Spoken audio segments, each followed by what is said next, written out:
बात करने वाले हैं चुनावी जंग की, चुनावी मैच की। एक मैच तो धर्मशाला में चल रहा है भारत और न्यूजीलैंड के बीच।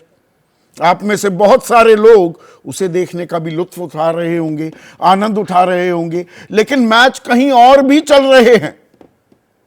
विधानसभा चुनाव का मैच 1 महीना 1 हफ्ते बाद 5 राज्यों में उम्मीदवारों की और पार्टियों की किस्मत ईवीएम में कैद हो जाएगी और ठीक 40 दिन बाद यानी कि 3 दिसंबर को पिटारा भी खुल जाएगा। कौन जीतता है, कौन हारता है, जनता जनार्दन किसके साथ रहती है, यह बात भी सामने आ जाएगी। लेकिन पेशबंदी जारी है। और जब मैं पेशबंदी की बात करता हूं, वादों इरादों की बात करता हूं, ताल ठोकी जो जा रही है, आरोप प्रत्यारोप जो लगाए जा रहे हैं, उस सब के बीच ये चुनाव जो ये मैच होता है, इसमें भीतरघात, अंतरकलह, ईगो टसल, नाक की लड़ाई, मूंछ की लड़ाई, ये सब भी देखनी पड़ती है और देखी जा रही है। और दोनों ही खेमों में, और खेमों की परिभाषा भी अलग अलग हो जाती है। एक तो एनडीए बनाम इंडिया कि भाई असल लड़ाई 2024 की है, यह तो बानगी मात्र है, यह ट्रेलर है, यह अंदाजा देगा, दशा दिशा दिखाएगा 2024 के चुनावी नतीजों की इन 5 राज्यों में जो विधानसभा चुनाव हो रहे हैं। लेकिन साथ ही साथ इन राज्यों में दरअसल इंडिया नाम का गठबंधन यानी कि विपक्षी खेमे में जो बाकी दल हैं, उनकी मौजूदगी ना के बराबर है। राजस्थान हो, मध्य प्रदेश हो, छत्तीसगढ़, यहां तो सीधी टक्कर कांग्रेस और बीजेपी के बीच है।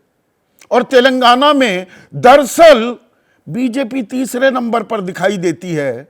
लड़ाई बीआरएस और कांग्रेस के बीच साफ दिखाई दे रही है और हर जगह गुटबाजी भी हो रही है। उसकी ताजा बानगी हमने मध्य प्रदेश में देखी। अजब गजब खेल हुआ वहां पर, और खेल बीजेपी और कांग्रेस के बीच नहीं हुआ, वो कांग्रेस और समाजवादी पार्टी के बीच होता दिखा। वो समाजवादी पार्टी जिसके पास 1.25% वोट बैंक है, एक उम्मीदवार था जो विधायक बना और वो बाद में बीजेपी में चला गया। वो कुछ सीटें मांग रहे थे। जी, हमारी बात हो रही थी कमलनाथ से भी, दिग्विजय सिंह से भी। हमें बुलाया भी गया, रात को 1 बजे तक हमारे नेताओं को बिठाए रखा गया और कोई बातचीत नहीं हुई। और हमारी जीती हुई सीट पर भी कांग्रेस ने अपना उम्मीदवार खड़ा कर दिया। अरे हम तो 6 सीट मांग रहे थे, 4 में भी मान जाते। और शब्दों के बाण ऐसे चले, नेताओं को चिरकुट भी कह दिया अखिलेश ने, और अखिलेश के बारे में कमलनाथ कहते हैं अखिलेश वखिलेश। अब कुछ बैक एंडिंग तो हो रही है, लेकिन क्या ये नाराजगी, ये तलखी, ये मनमुटाव इंडिया को भारी पड़ेगा या दरअसल कांग्रेस को नुकसान पहुंचा देगा? विपक्षी खेमे में एक उलझन यह भी है कि कांग्रेस बहुत ज्यादा मजबूत हो गई तो वो घोड़े पे सवार हो जाएगी, सुनेगी नहीं 2024 में, तो उसके लिए भी बैक एंडिंग हो रही है। इस खेल में बहुत सारे व्हील्स विद इन व्हील्स हैं, वो परतें, ये परतदार पराठा बन रहा है, इसमें बहुत सारी परतें उतारनी पड़ेगी, तब अंदर क्या है वो समझ में आएगा। लेकिन ऐसा नहीं है कि एनडीए, जो दरअसल बीजेपी का गठबंधन है, एनडीए में और दल तो आप गिनने लगोगे, 38 की गिनती वो करवाते रहे, 2-3 पार्टियों के अलावा दरअसल एनडीए विशुद्ध रूप से बीजेपी है। अब बीजेपी एक अनुशासित पार्टी, चाल चरित्र चेहरे, पार्टी विद अ डिफरेंस की ताल ठोकने वाली पार्टी में भी कांग्रेसीकरण होता दिख रहा है साफ। जो कांग्रेस की 70-80 के दशक में बीमारी थी, अब वो बीमारी घर कर गई हैं बीजेपी में भी काफी हद तक। इसीलिए सामूहिक नेतृत्व की दुहाई दी जा रही है, चाहे वो राजस्थान हो, मध्य प्रदेश और छत्तीसगढ़। राजस्थान छत्तीसगढ़ समझ में आता है, लेकिन मध्य प्रदेश में 20 सालों में से 18 साल जो मुख्यमंत्री रहे हों बीजेपी की तरफ से, शिवराज सिंह चौहान, उनका चेहरा भी कई चेहरों में समाहित कर दिया गया है, यानी कि वो चेहरा नहीं है। यह बीजेपी को नुकसान देगा या एंटी इनकम्बेंसी की दरअसल बीजेपी ने काट ढूंढी है और साथ साथ सांसद भी उतार दिए मध्य प्रदेश में, बाद में और नहीं उतारे। उधर राजस्थान में वसुंधरा राजे चेहरा नहीं है, जबकि वो सबसे कद्दावर नेता हैं। हमने सी वोटर के साथ एक सर्वे भी किया था और 34% लोगों की पहली पसंद जहां अशोक गहलोत थे तो 22% लोगों की पहली पसंद वसुंधरा राजे थी।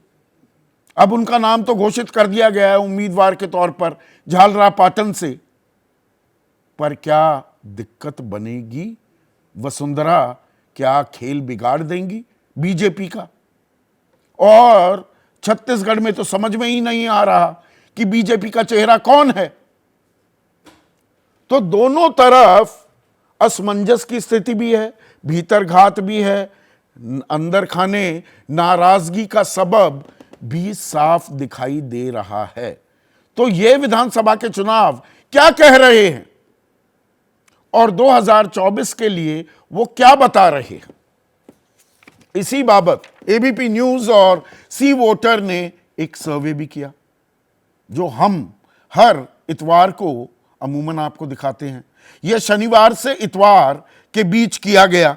2812 लोगों की राय ली गई। राजस्थान, मध्य प्रदेश और छत्तीसगढ़ में एरर मार्जिन जो है, मतलब गलती की गुंजाइश +-3 से लेकर +-5% है। और आज का सीधा सवाल क्या है? सवाल आपके सामने आ रहा है, विधानसभा में आर पार किसकी बनेगी सरकार?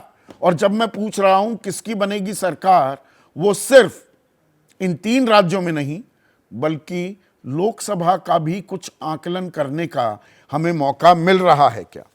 जैसे ही घड़ी का काटा दोपहर 2:30 पे आए, बबीता जी का दिल सास बहू साजिश के लिए मचल जाए। और ये है इनकी बहू, पूरे दिन ऑफिस की टेंशन हो जाए गॉन जब ये करें अपना फेवरेट शो फ्री टाइम पे ऑन।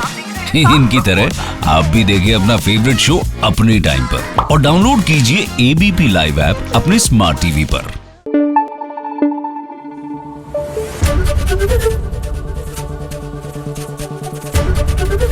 एबीपी न्यूज आपको रखे आगे।